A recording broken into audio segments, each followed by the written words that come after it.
Hello friends, അന്വേഷിപ്പിൻ കണ്ടെത്തും. കണ്ടെത്തും നമ്മളെല്ലാവരും കേട്ട് പരിചയമുള്ളൊരു ബൈബിൾ വചനം തന്നെയാണ്. അപ്പോൾ ടൊവിനോയുടെ ഒരു അന്വേഷിപ്പിൻ കണ്ടെത്തും ഈ വരുന്ന 9-ാം തീയതി തിയേറ്ററിൽ എത്തുകയാണ്.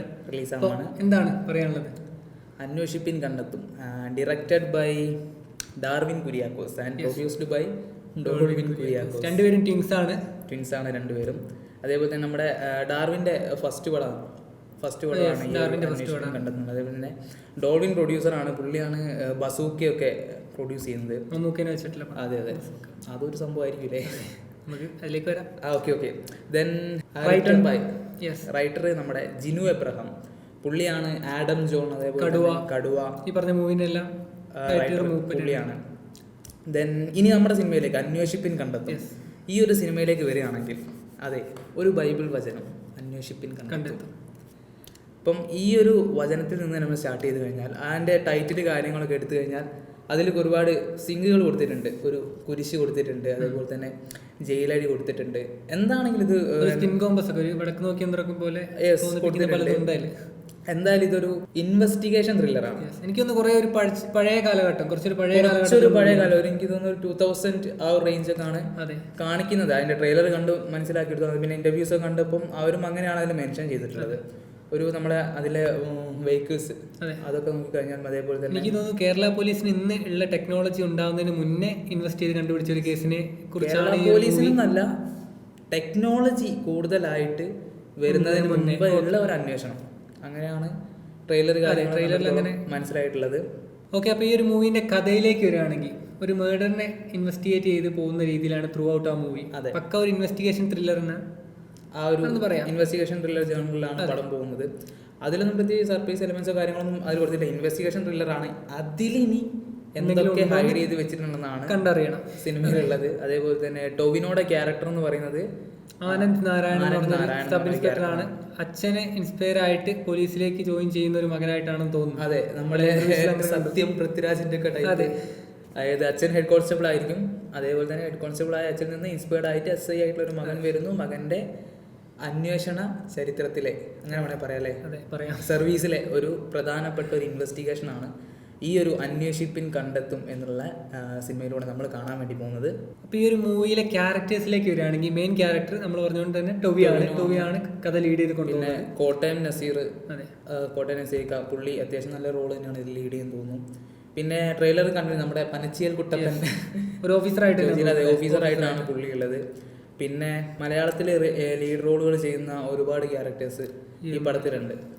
പിന്നെ ഇതിൻ്റെ ഒരു കഥയിലേക്ക് ഒരു ഇൻവെസ്റ്റിഗേഷൻ പാറ്റേണിലേക്ക് പോവുകയാണെങ്കിൽ ഒരു പെൺകുട്ടിയുടെ കൊലപാതകമായിട്ട് ഒരു നാട്ടുമ്പുറത്ത് നടക്കുന്ന കഥ, പക്കായിട്ട് ഒരു നാട്ടുമ്പുറത്ത് നടക്കുന്ന ഒരു കഥയാണ്. ഒരു ട്രെയിലർ കണ്ടിടത്തോളം ഒരു കുട്ടിയുടെ കൊലപാതകം, അതായത് ഒരു പാവപ്പെട്ട വീട്ടിലെ ഒരു പെൺകുട്ടിയെ ആരോ നിഷ്ഠൂരമായി കൊന്നിട്ടുണ്ട്. അപ്പം അതിൻ്റെ യഥാർത്ഥ പ്രതികളെ അന്വേഷിക്കണം എന്നൊരു ട്രെയിലറിലൊരു പോർഷൻ പറയുന്നത്. യഥാർത്ഥ പ്രതികൾ തന്നെ ശിക്ഷിക്കപ്പെടണം. അപ്പോൾ അതിന് മുമ്പേ ആരോ ഒന്ന്, അതായത് യഥാർത്ഥമല്ലാത്ത ആരോ ഒന്ന് അതിലേക്ക് കയറിയിട്ടുണ്ട്, അല്ലെങ്കിൽ കയറ്റി വിട്ടിട്ടുണ്ട്. അപ്പം ആ കാര്യങ്ങൾ അവിടെ മാറ്റി നിർത്തിയിട്ട് യഥാർത്ഥ പ്രതി ആരാണ് അവരെ തന്നെ ശിക്ഷിക്കപ്പെടണം എന്ന് ആ കുട്ടിയുടെ അച്ഛൻ പറയുന്നുണ്ട്. ട്രെയിലറിൽ നമുക്ക് കാണാം. അപ്പോൾ ആ ഒരു മൂവിൻ്റെ ഇൻ്റർവ്യൂസ് നമ്മൾ കണ്ടു വെച്ച് നോക്കുകയാണെങ്കിൽ ടൊവിനോ എത്രത്തോളം വർക്ക് ചെയ്തിട്ടുണ്ടെന്ന് ആ മൂവിയിൽ പറയുന്നുണ്ട്. പല പോലീസ് ഇൻസ്പെക്ടറെ, അതായത് ഒരു പോലീസ് ക്യാരക്ടർ ആവാൻ വേണ്ടിയിട്ട് പുള്ളിക്കാരൻ ഒരുപാട് പോലീസ് ഓഫീസേഴ്സിൻ്റെ സജഷൻസ് സ്വീകരിച്ചിട്ടുണ്ട്. അതിൽ നിങ്ങൾ ശ്രദ്ധിച്ച് കഴിഞ്ഞാൽ അറിയാം, ടൊവി ആ ഒരു 2000 ആ ഒരു ടൈമിലുള്ള ഒരു പോലീസ് ഓഫീസറുടെ ലുക്കിലേക്ക് അതിലുള്ള ഓരോ ക്യാരക്ടേഴ്സും അങ്ങനെ മാറിയിട്ടുണ്ട്. ആ ഒരു കോസ്റ്റ്യൂമും ഹെയർ സ്റ്റൈലും എല്ലാം ആ ഒരു കാലഘട്ടത്തെ സൂചിപ്പിക്കുന്നതാണ്. ഉപയോഗിച്ച വെഹിക്കിൾസ്, പ്രോപ്പർട്ടീസ് എല്ലാം തന്നെ കുറച്ച് പഴയ കാലഘട്ടത്തിനെ സൂചിപ്പിക്കുന്നതാണ്. പിന്നെ ഈ പടത്തിൽ നമുക്ക് ഒരുപാട് വിഷ്വൽ എഫക്ട്സോ കാര്യങ്ങളോ ഒന്നും ഇല്ലെന്നാണ് പറഞ്ഞിട്ടുള്ളത്. സാധാ നോർമൽ ആയിട്ടുള്ള ഒരു മൂവിയാണ്, ഒരു ഇൻവെസ്റ്റിഗേഷൻ പടമാണല്ലോ. അതെ, ഒരുപാട് എഫക്ട്സ് ഒന്നും കൊടുത്തിട്ടില്ല, പരിപാടികളോ കാര്യങ്ങളൊന്നും. സോങ്സും അതുപോലെ തന്നെ ഒരുപാട് ഇൻവെസ്റ്റിഗേഷൻ മൂവി ആയതുകൊണ്ട് ഒരുപാട് സോങ്സ് ഒന്നും ഇപ്പം റിലീസ് ആയിട്ടുള്ളത് ഒരു ടൈറ്റിൽ സോങ് പോലുള്ള ഒരു സാധനമാണ്. ഒരു ലിറിക്കൽ വീഡിയോ ആണ് അത്, പക്ഷേ മൂവിയിൽ ഉണ്ടാവാൻ ചാൻസ് ഇല്ല. ലാസ്റ്റിലേക്ക് ടൈറ്റിൽ കൊടുക്കാം, പക്ഷെ മൂവിയുടെ ഇടയ്ക്ക് ആ ഒരു സോങ് വരാൻ ചാൻസ് കാണുന്നില്ല. ഇല്ല. എന്ത് തന്നെ ആയാലും അന്വേഷിപ്പിൻ കണ്ടെത്തും അതൊരു നോർമൽ സാധാരണയായിട്ട് വരുന്ന ക്ലീശ ഒരു ഇൻവെസ്റ്റിഗേഷൻ ത്രില്ലർ ആവാതിരിക്കട്ടെ നമുക്ക് നോക്കാം.